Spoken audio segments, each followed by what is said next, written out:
All right, hello everybody. So we're going to discuss part two, chapters 9 and 10. And I started, hi Michael, Hey, with, Michael. I thought we would start with Pavel Hi, and Michael. Sonia again, and their little morning or dinner, wherever they are. But they're sitting at home together. And I wanted to just talk about their home life. What did you think when you read about this?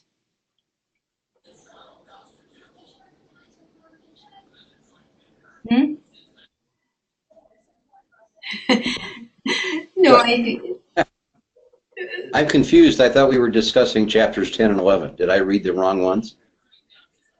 mine says 10. Pavel Saryov had a drink before he came to his office, uh, right? Yeah. Okay. Well, and there's that little bit with Sonia at dinner, Mm, and Sonia says, "I need a fur coat." She knows exactly Oh, what's going yeah. on. right.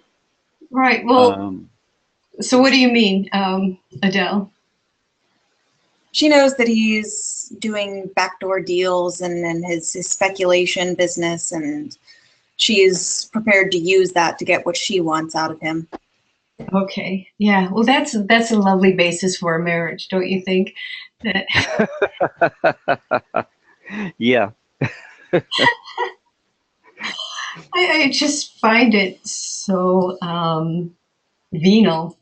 This whole thing, right? And but also, I mean, remember Sonia in the beginning, all of this revolutionary fervor or whatever, and what is it? What is the end result of all of her actions? Is there she's just sitting there and demanding a fur coat. So it's like she's She's a become this. baby. Well, what it's all about is becoming a member of the nomenclatura, the inner, uh, the upper echelons of the party ranks. They're all supposed to be equal and everything like that. But the truth of the matter is that they want to be privileged at the expense of other people. Expense of other And people. Yeah. yes. Yeah, right. So she's just become very comfortable with being as part of this ruling class of people, right? Right. And as you pointed out to Adele, so this marriage is one of, well, what can I get? How can I manipulate Hmm. my husband? And we all know, of course, that it wasn't a love match in the first place. But Really? It Right. wasn't? Right. I'm sorry, I'm going to break that to you. But and then this, well, wait, but before we go to the note and that wonderful plot device that Rand uses with the note under to Morozov. But I just wanted to, we didn't get a chance last week, but there was one other marriage. Well, so there's three marriages, right? We talked about Irina and Sasha and just how both romantic and also how Yeah. very, very sad that was. Yeah. We never talked about Victor and Marisha. We went to their wedding, right? And then Hmm. Right.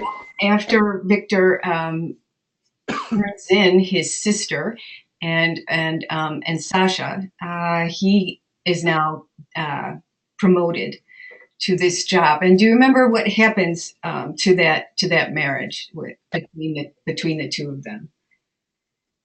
He's never home. Right? Right, he goes away and she's behind, left Yeah. behind. She's just abandoned, which I thought was very sad. And she's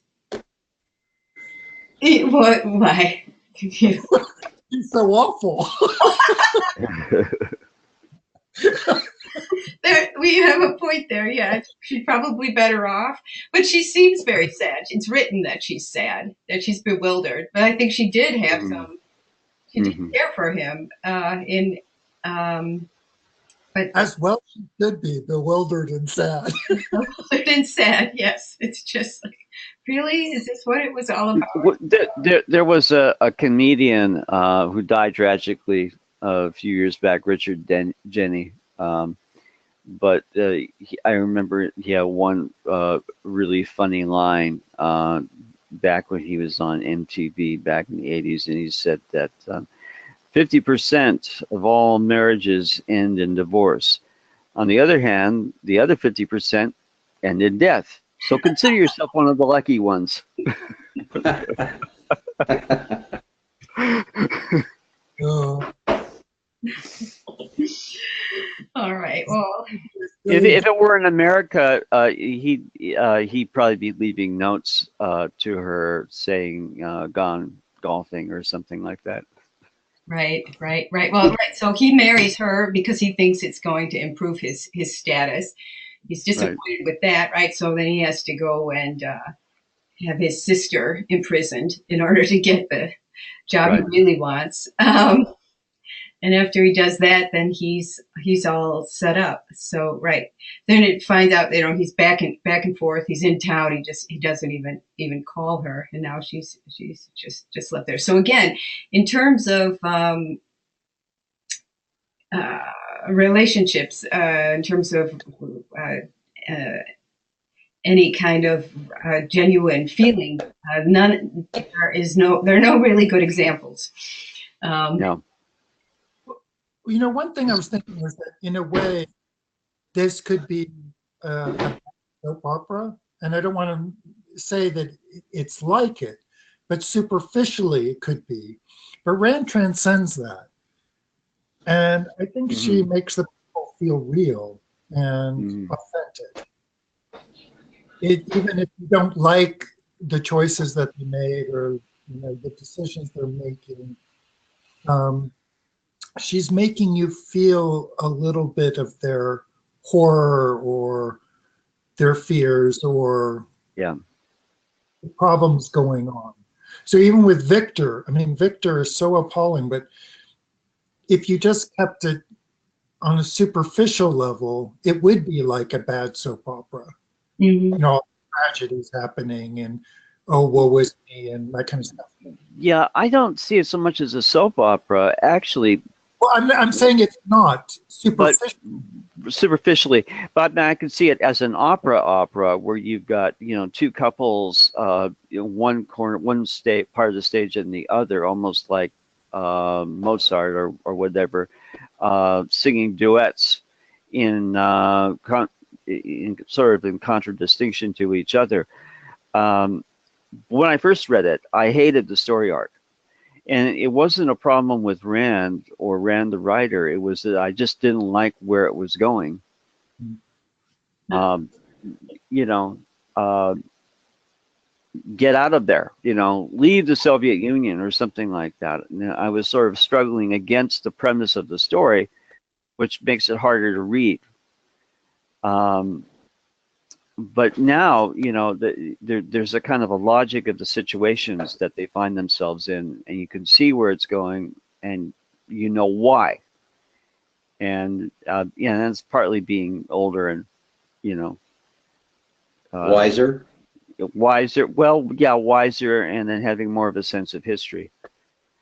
One comment that Rand made in the Romantic Manifesto about Dostoevsky is he was talking sense of life and saying that he gave her the feeling of, I'm paraphrasing, of seeing a chamber of horrors or going into hell, or both. Yes. Both a very strong guide. Right. And this is reminding me of that as well. We're seeing the lid coming off of really human depravity and what happens to people. Michael, you're reminding me of one of Christopher Hitchens' favorite novelists was Dostoevsky, for more or less the same reason, interestingly enough. He really felt Dostoevsky was like one of the greats. Right.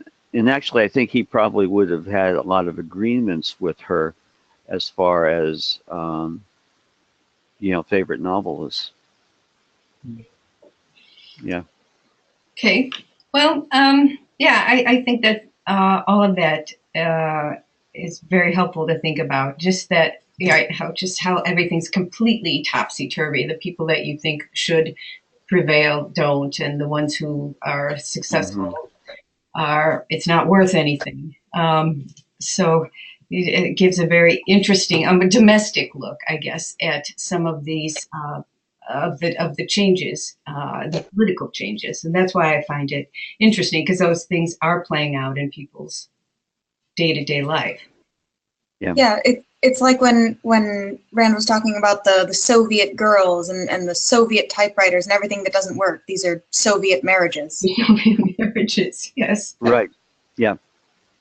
Yes, and they don't work either. Yeah, very well.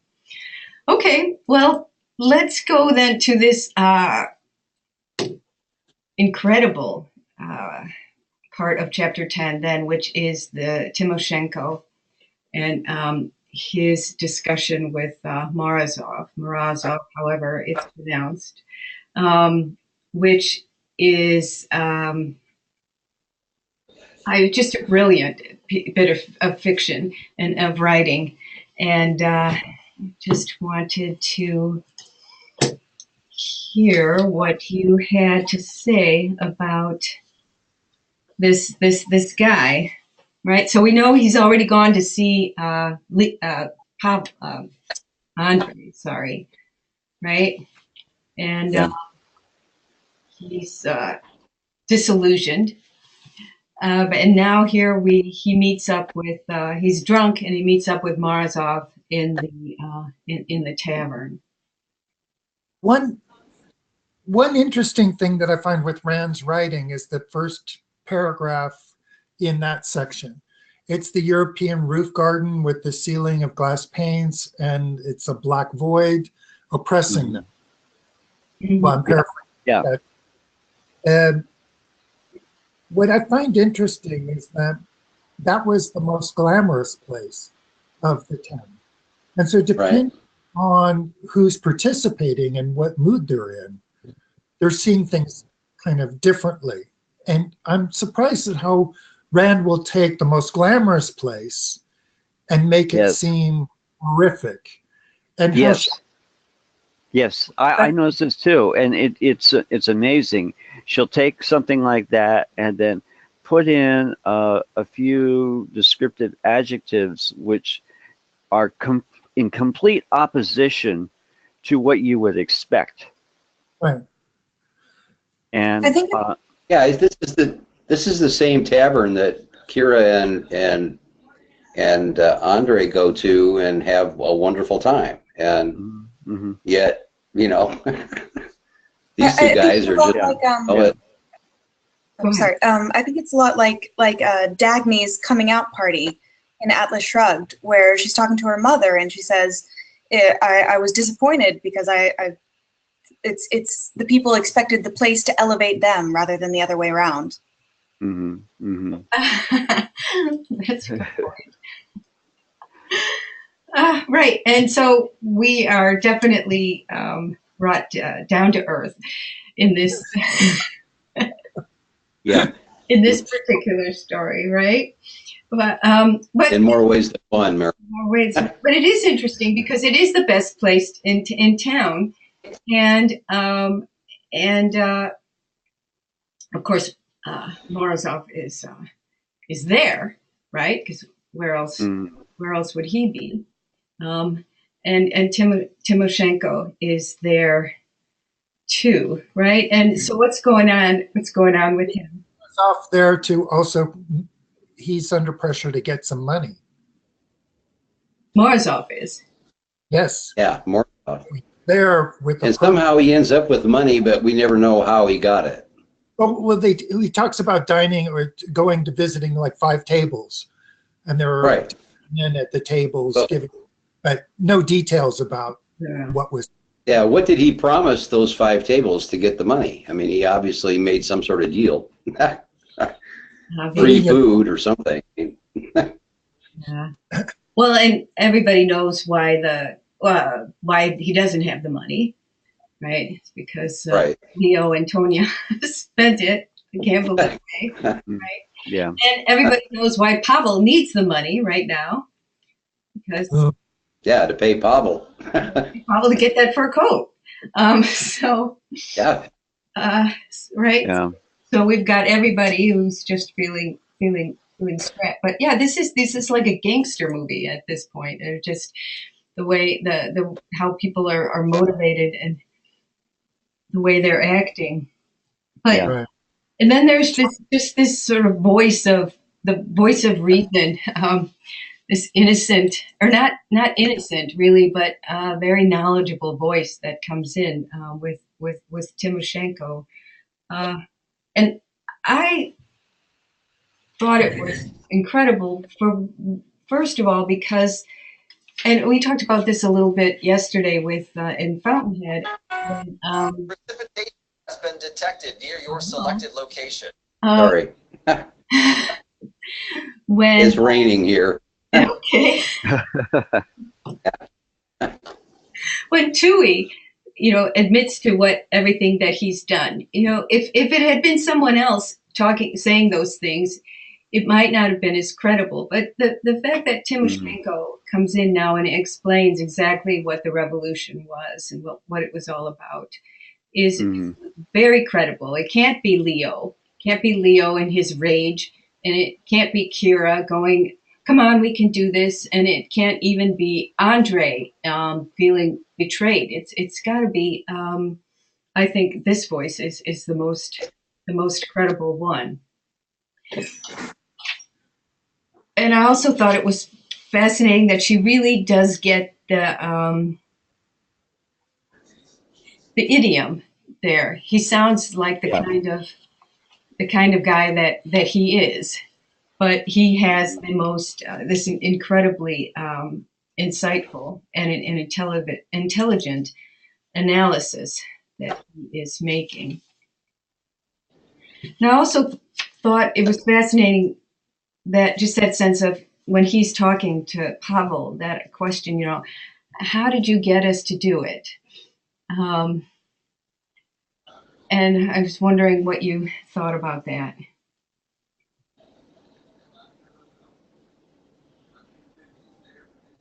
They were sold a false idea. I mean, that's what Timoshenko is struggling with right now is the knowledge that he was fighting for something that turned out to not be what he thought it would be. So you think he was duped? Right. Maybe he duped himself, but yeah, ultimately. He chose not to see what the ultimate consequences would be, what was really behind this thing that he believed so strongly in. Mm-hmm. Yeah, that's a good point, Adele. They chose not to see. I think they were all, to some degree, guilty of duping themselves. Not stupid. Yeah. Are they? I mean, are they stupid? I think they might be. They're following a false leader, and they're told one thing and then they do another. It's a bait and switch. Right. Was it explicit? Did I miss that? What? Because all along, it's kind of the platform of the Communist Party is, all this wonderful stuff. Contrast, none of it works. None of it works as promised. So you have to be, but at the time. Yeah, but people. There's what I think always was a certain amount of cynicism involved in trying to put this platform of the party over on people. I have strong suspicions that rather few of the leadership really believed it, but they wanted the people to believe it. And what you see here are people trying to cynically take it as to look for the loopholes. And I think that's the issue with people like Andre and Timoshenko is that they didn't think about maybe they were too idealistic. They didn't have the idea that people would exploit this system. Mhm. They didn't think about the consequences thoroughly. They didn't Right. examine the full premise and how it would necessarily play out. So Right. in hindsight, they're seeing stuff. They're going like, oh my God, what did I get myself into? Uh-huh. Mhm. And So remember, I actually killed people, or I saw this young boy dying, and he was Yeah. looking at the eyes dying, and he crossed himself, and he was just 18 years old or whatever. So that's haunting him. mhm. Stefan, Yeah. it's haunting him, and he's like, why did I buy into this? I was hoping for camaraderie and a healthy economy and some thriving stuff. That's what I was in for, that we were fighting against something bad. Mhm. Well, that Right.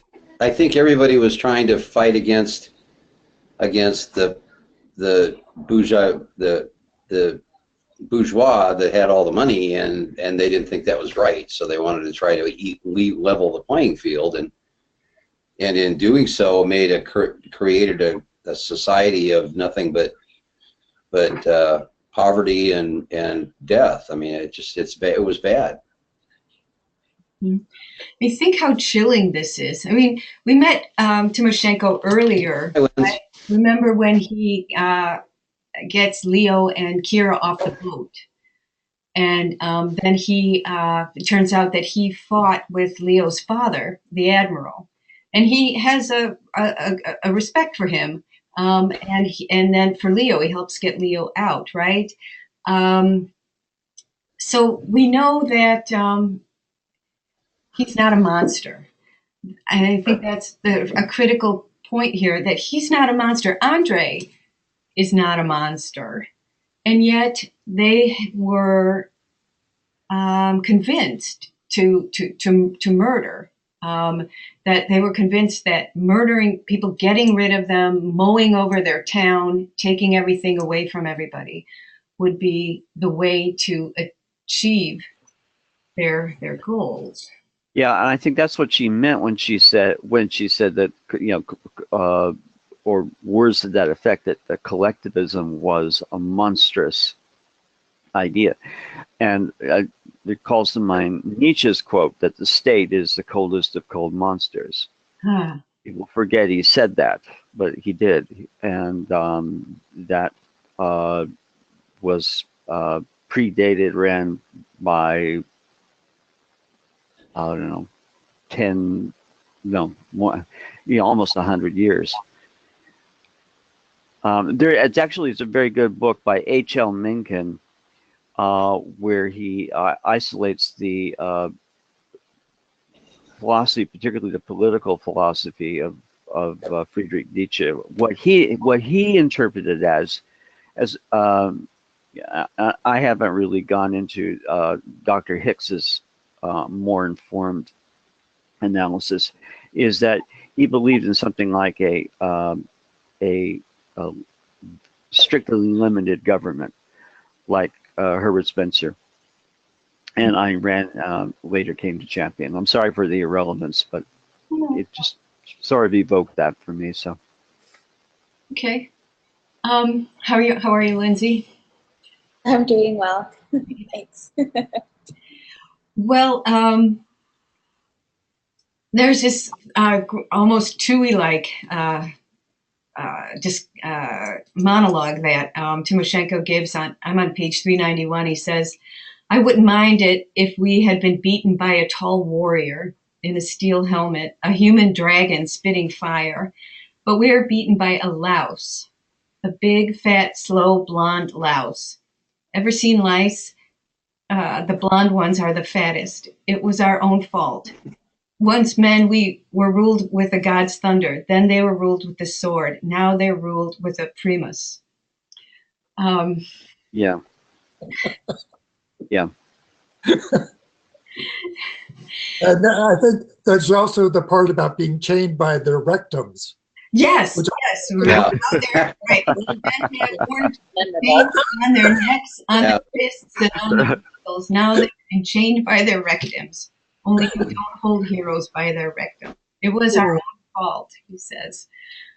Right? So, Which is even dignity being chained by your ankle or your wrist or your neck. She is like, that's heroic. Yep. Yeah. right. So not only have they just lost everything, but there was no heroism. There was no glory at all here. So this really is the lowest point, right? What are we fishing out of the brew? A new humanity, men of granite, or at least a good and horrible monster? No, little puny things that wiggle. So we've got it's just great. And as I said, I really think because Timoshenko was there, because he's not a monster, because he's clearly a thinking person, Mhm. and the fact that he could, Yeah. he can say this now, that he has thought it through, Yeah. he can say it, and the credibility from him is very high. I don't think any other character we would have bought this from. Hearing it from him, it just becomes very clear. Right. Yeah, it added an amazing amount of reality to their situation, I think, and the struggle that they're dealing with, and for him to put it into terms that I think that was understood, then it's amazing to me the flip flop over the piece of paper I laughed about that. I thought, oh my God, really? That was a great scene, wasn't it? Yeah. And Yeah. actually, he gets to do something heroic though as well. So he really does. Timoshenko does get to. He gets to play the hero, very very little bit, but so right. So, but you got that. Go ahead, Michael. That reminds me of Separate Tables, Terrence Rattigan, of the Yes. falling Yeah. ring that clangs against the floor Right. at a turning point. In Yeah. I don't Yeah. know that reference. But Yeah. was Terrence Rattigan prior to Rand, or they were contemporaries? Beautiful theatrical device. Yeah. Well, Terrence Rattigan was, I don't know, 30s, 40s, 50s, something like that. But I was reminded of that very strongly. That the theater. Yeah. It also reminded me of John le Carre because where you get this tension, because Morozov is clearly uncomfortable, staring at his shoe, and at the same time they move the plot forward and say, and advance. And if Rand had wanted to write a Cold War thriller, she could easily have done so. I think she could have phoned it in. And this too, there is that sense of, I mean, he's very drunk, right? And Yeah. Morozov is there. He's worried, but he's also been drinking as well. They've got the champagne, and now there's this thing at their feet. What's also interesting is that Morozov he didn't just reach down to pick it up. He didn't have that inner confidence just to say, oh, well, I just dropped something. And it's Right. like it's for business, and put it in his pocket. Mm-hmm. Half moving, or he didn't have the confidence, so he was fearful. It was like, but like he lets his mistress run all over him. Mm-hmm. Well, so he kind of sabotaged himself, because he could easily picked it up if he was a different type of man. Right. Well, I also think that Timoshenko's got a very predatory stance at this point. He's a very angry man. Okay. This is a man who's been destroyed by these people. And now he sees something that's clearly of value, and he's going to get it. Yeah. Marilyn, do you think there was any significance that he targeted Andre and Pavel in his discussion with Morozov? I mean, he brought those two names up and says during the discussion about what happened to him that he was he looked at Morozov and said, "I'm surprised you're not pals with Pavel and with Andre." And Morozov said, "No, I don't even know who they are. I had nothing to do with those people." Only to find out on the little note that he reads that he sends it to Andre and it's got Pavel's name in it. So it's like, how is it that, was she just foreshadowing what was coming with the two names that he brought out of the thin air? No, I think that he had been thinking about this a lot, and I think he at least suspected. It was very suspicious. And again, he's figured out what the revolution is really about now. He's seeing what it.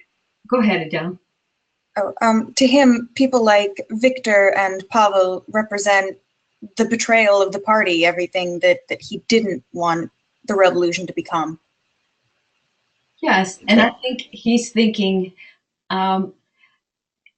he is going to go out in a blaze of glory.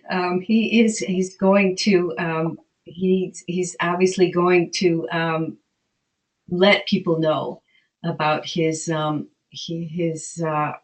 discontent, let's say, his disgust with what's happened. Well, suicide is very freeing. If you're going to commit suicide, you can say whatever. Damn well, they can't do anything to you. I mean, Right. And before he does, though, he sends, as you point out, Ron, he sends the note on, and he says, "I think you'll want to see this." And so it's as if I've uncovered the whole scheme here. Now I know that, right? This we've been had, you've been had, everyone's been had, and here's how it's working. He's a soldier. He wants to die a hero's death. Yeah, and I think he gets to. But I love that speech, and I just thought that. But that said, when that letter gets to Andre, all kinds of hell breaks loose. Right. Right. So, and Ron, you were wondering why Andre does this. So is this political? Is it personal? I'm wondering what people are thinking in terms of why does Andre try to chase down? Well, he may be trying to restore his position in the party, for one. Yeah. Because we already know he's on thin ice. Yeah. And if he takes down Pavel, that leaves a slot above him. And if he exposes Leo, that gets rid of him, and he now has a direct path to Kira. So I think there's three things that are motivating Victor to do what he's about to do. And not Victor, I'm sorry, Andre, to do what he's about to do. And all of those can be good or could be bad. I don't know. Yeah, I think you nailed it perfectly there, Ron. The other thing is that everyone that Andre is working with knows about Kira, knows he has a relationship with Kira. Yeah. And so he's on the hot spot because they also know that Kira has a relationship or that they're maybe more than friends with Leo. And Leo is being sort of targeted as a mastermind or whatever to this whole business. And Andre comes to the shop and sees that the tills are empty and there hasn't been any customers for 3 hours or something like that.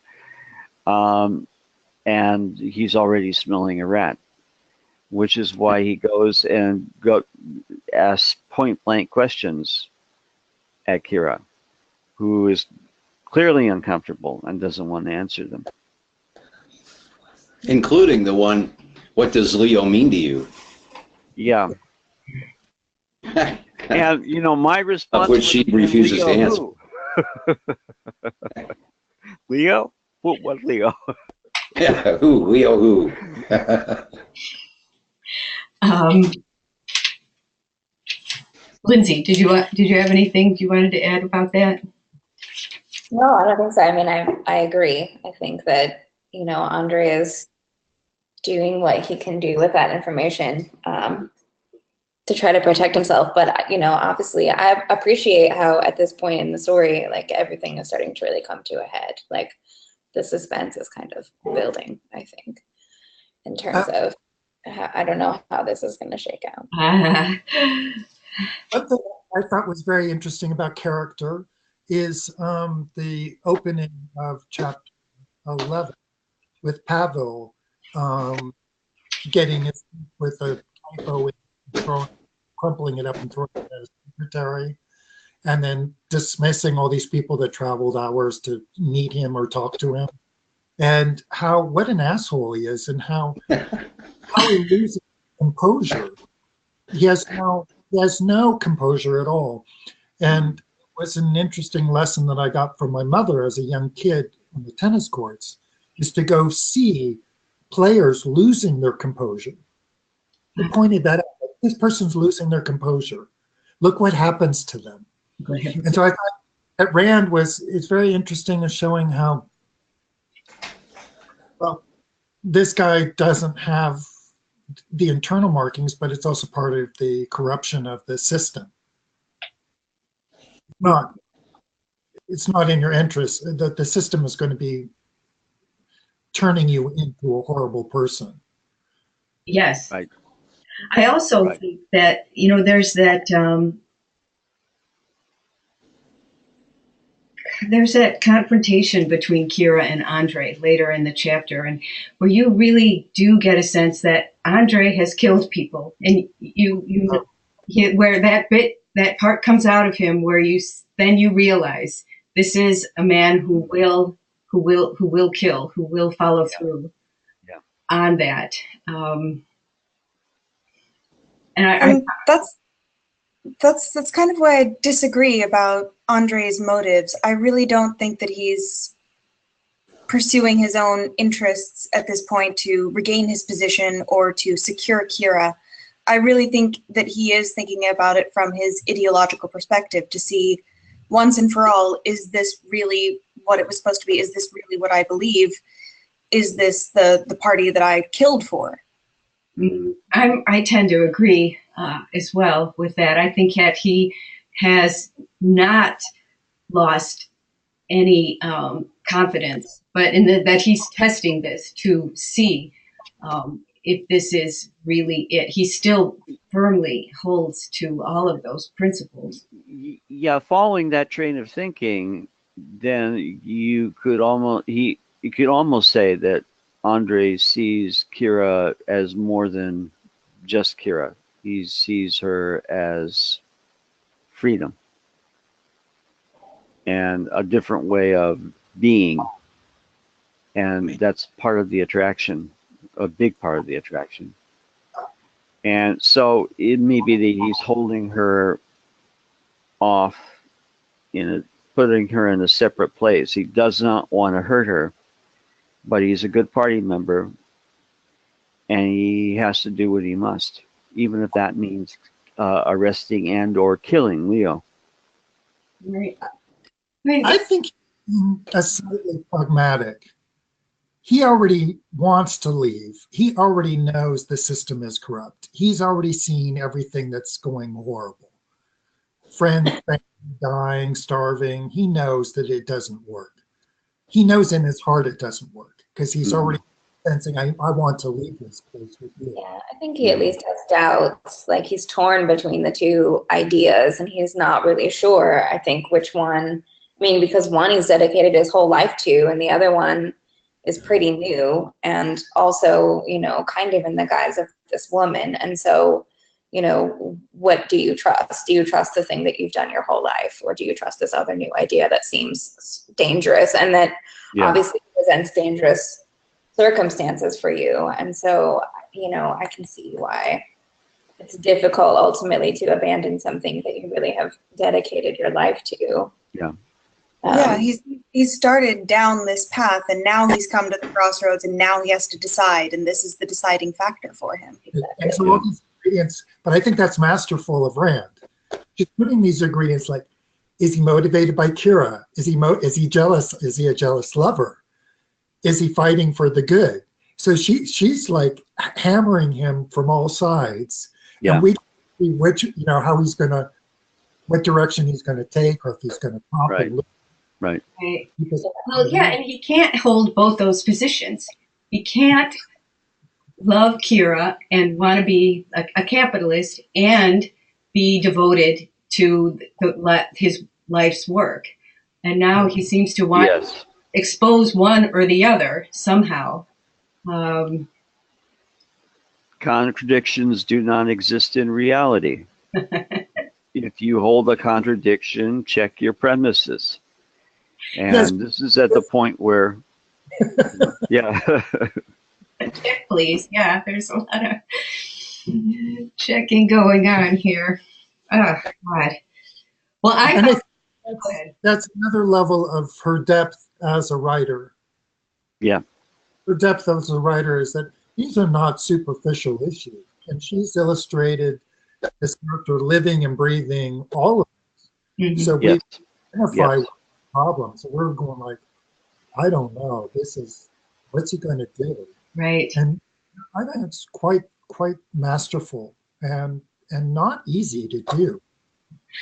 Oh, No, so in terms of plot, though, too, just the way she manages with this letter, right?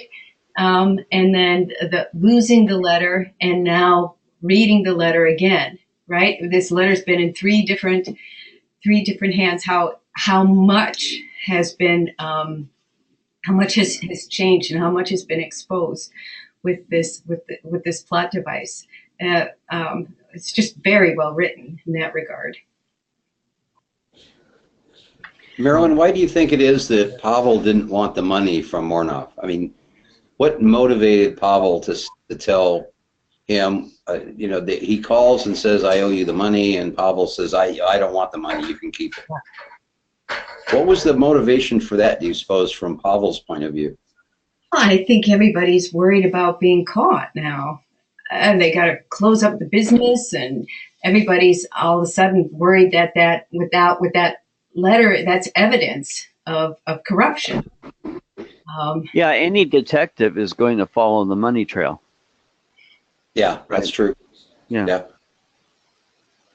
Right. So it's just, again, everyone trying to save themselves, which you would expect, I think. We got, okay, 2:44. How about that movie? Where they go to see Red Warriors.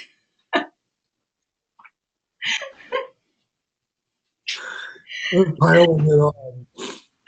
I know, I know we're laughing, and it is funny, but except it's very serious too, because I mean we've been talking about this in Fountainhead, and with the whole idea of art and of expression, and what human potential looks like through art. And if this is art, this is basically telling us what the Soviet vision of things is. And Yeah. And can you imagine the conversation with Andre for Kira at the theater, or leading into the theater, and then in the theater, and then being hit by this propaganda so poorly done, it's grotesque. Mm-hmm. And then combined with the context of what they're discussing. Uh-huh. Oh. Exactly right. And say you're the architect of this gross propaganda. If you're Andre, right? Mm-hmm. There's also that wonderful bit before where they wanted to get into the other movie. Yeah. Yeah, right. The real movie. Yeah. An old film from 10 years ago. Right. Yeah, but I have no doubt that they did that. Those kinds of crappy movies, especially probably in the early days of the Soviet Union. It became politically correct to export Soviet-made films, but only certain kinds, like Ivan the Terrible Parts 1 and 2 by Eisenstein. And Alexander Nevsky, and I had the dubious fortune of seeing all those in the old revival house in the town I grew up in, and I love the music, but Eisenstein, Rand actually liked Eisenstein's work, and went to a film school and modeled because she wanted to study to become an actress or some such thing. So, but that's by the way. Sorry. No, they were also great painters, great Mhm. great composers. They were still very, very sophisticated artists. Yes. Really knowledgeable, really experts. And then the only job they could have was propaganda. Right. Exactly.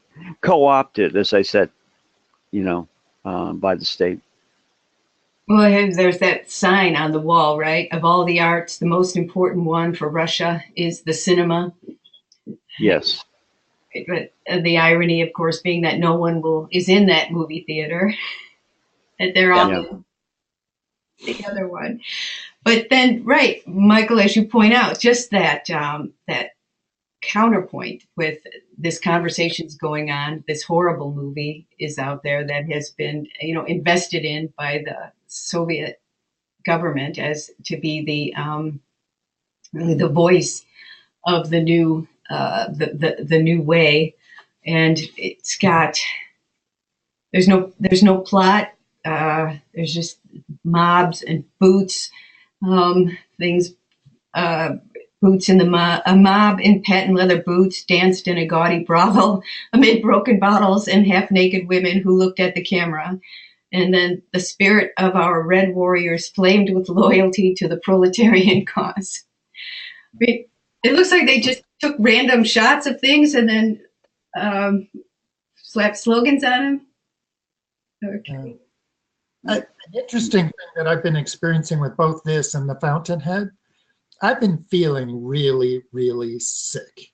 I'm fine, but the emotional experience of going through where Rand is taking us with this depth of, suicides and, the destruction of someone's soul and stuff like that. Really painful for me, and I'm feeling it. But it's rough. Is anybody else having that experience? Well,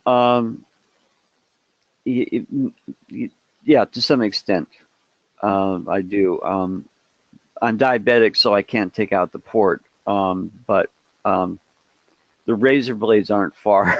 That's not what I meant, but I hope it's not so bad with the Fountainhead, although it is, kind of sad and pathetic. But Keating and whining and that. But in We the Living, of course, my family originally, my father's family originally comes from the Ukraine. The crazy Mennonites who, as I told Lindsay, has been chased out of it and run and been chased out of all the best countries in Europe, to the point where the guards would stand behind them and go "Heraus," get out. And we were known as the Heraus dolls. But yeah, Russian pessimism, Russian these kinds of characters, suicides and pathetic lives and barely surviving and then not surviving, is something that Americans just sort of don't understand. They take it for granted. that everything is going to be happy and rosy and wonderful and everything like that. And one of the points I think she's making in this book is that you can't take it for granted. Look at the system that you're living under. Look at the values and premises of the rulers, whoever they are, because under this kind of system, life is really a struggle, and in many cases a losing struggle for survival. I agree. And I also think let's look at art. Okay. So if this art, what Rand has done, it made it possible for you to actually think through and actually experience in it to a certain extent emotionally, this story and the events, the characters, what happens to everybody. So and that gives you the opportunity to experience in a safe place. You're reading it, you're talking about it in a reading group, but for you to really know then what this means. Not whereas look at that Soviet those films, for example. If you're watching this film, are you getting that same kind of does it have that impact? Do you connect with it emotionally, logically?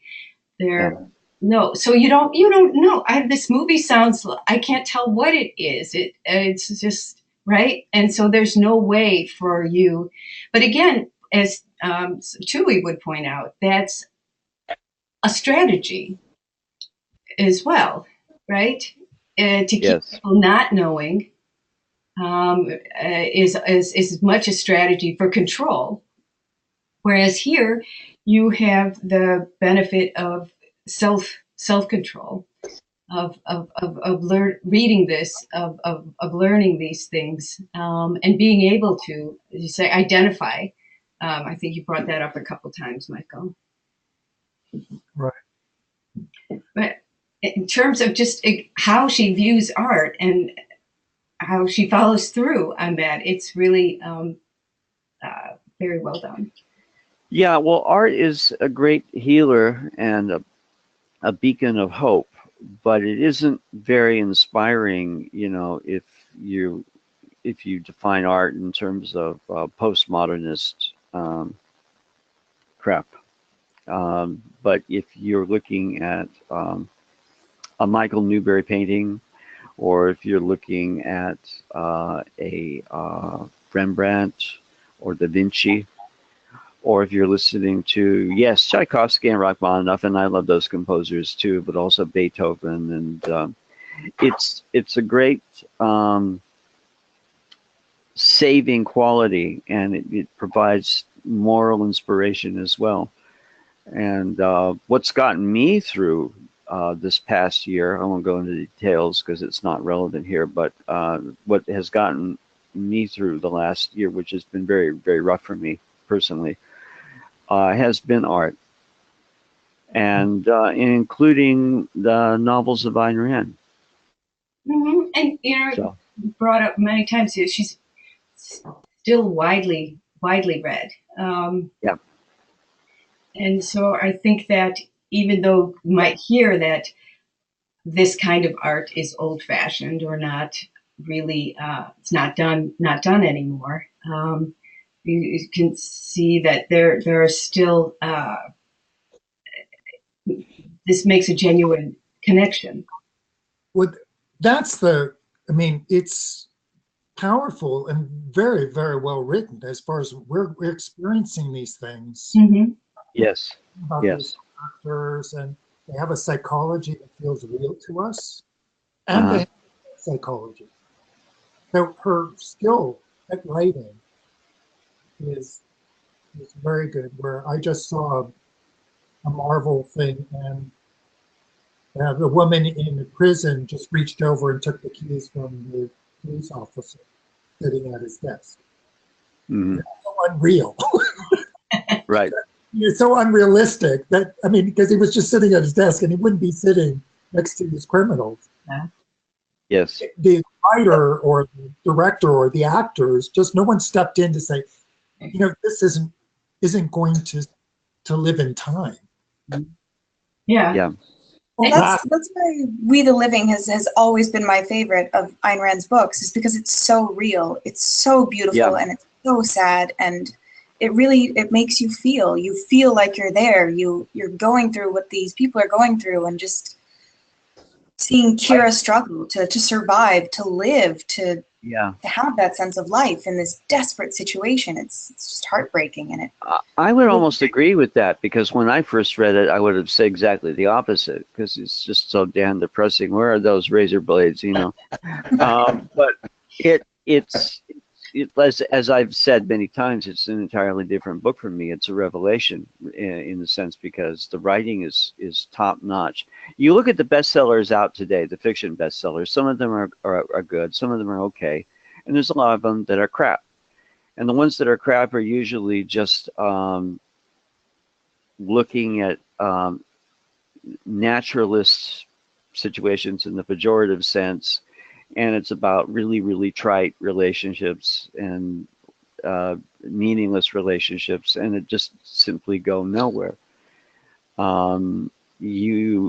If it's only until you get to someone like, or a historical novel like Hilary Mantel, who I think is masterful at what she writes, or Primo Levi, but they're few and far between. Really great novelists can take ideas, abstractions, and bring them down into concrete characters and situations. It's not just Rand. If you know you have a masterful writer, if you're reading a writer who can do that, even if you don't necessarily agree with what their point of view is. Right. Well, I can read this and just fully enter into it and enjoy Yeah. it. Lindsay, I'm sorry, were you going to say something? No, yeah, like I think, I've read The Fountainhead and I've read Atlas Shrugged, and this book seems to me different from those. I think it's a lot more approachable, but I also feel like it is more real, and I think it's because there is so much internal emotional struggle within the characters. I don't feel like in the later novels there's so much like, what do I believe? Because everyone like knows what they believe, and then that's, where they're coming from. And Yeah, no one's wearing a little hat that says hero. Right. And so yes, I agree completely. Yeah.